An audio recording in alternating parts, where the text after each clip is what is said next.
pas aux apparences. Dans les apparences, Dieu a fait en sorte que les hommes sont en train de tomber parce que nous ne voyons jamais la profondeur de Dieu dans chaque être humain. Quand tu commenceras à voir la grandeur de Dieu dans un homme, qu'il soit bandit ou pas, tu comprendras que Dieu est dans sa parole. Dieu est dans sa parole. Il a fait toutes choses.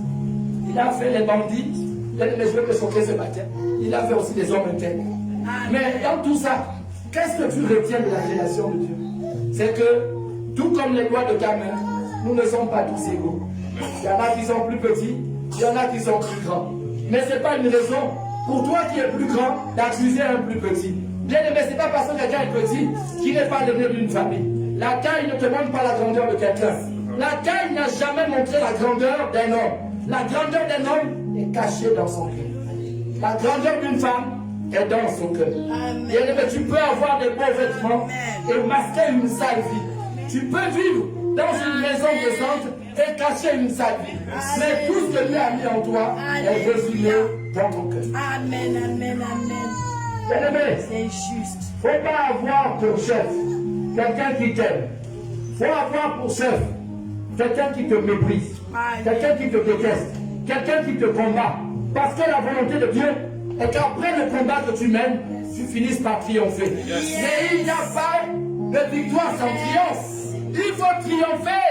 Pourquoi?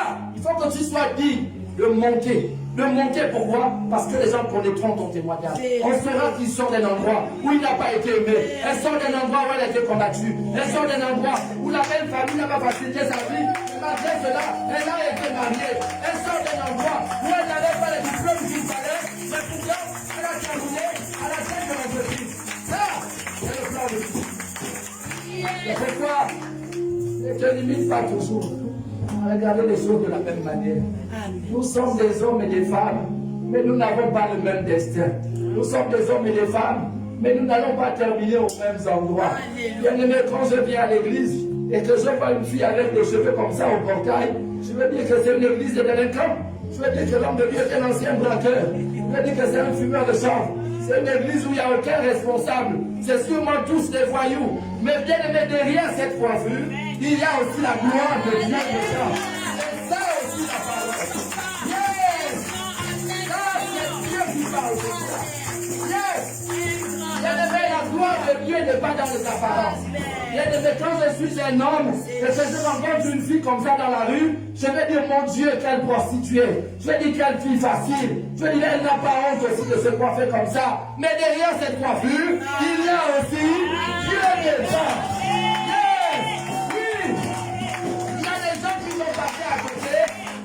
Des apparences.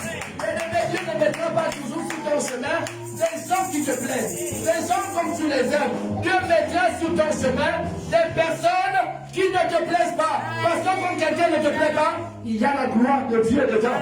Et quand on est arrivé dans ce quartier, les gens étaient choqués parce que les hommes de cette église disaient que, mais homme de Dieu, pourquoi vous êtes toujours en train de parler avec les jeunes du quartier? Parce que dans les jeunes du quartier, il y a Dieu dedans. Mais homme de Dieu, vous pouvez arriver au quartier. Les enfants d'ici, c'est des bandits. Les enfants d'ici, c'est des fumeurs de chambre. J'ai dit dans leur chambre, il y a l'Esprit de Dieu dedans. C'est pourquoi je dois continuer à insister. Homme de Dieu, parce que vous ne les connaissez pas. Ils ne vous ont pas encore manqué de respect. J'ai dit alors, même quand ils me manqueront de respect, je continuerai encore à insister. Pourquoi? Parce qu'il y a Dieu dedans. Oui, le langage de Dieu n'est pas le langage des hommes. Bien-aimé, là où tu passes ton temps à juger, à critiquer, bien-aimé, il y a Dieu dedans. Parfois, le problème c'est toi. Pendant que tu critiques quelqu'un, Dieu est en train de te dire, il faut changer ta manière de vivre. Dieu va te dire, change ta manière de vivre, change ta manière de regarder, change ta manière de parler. Pourquoi? Parce que dans ce que tu critiques,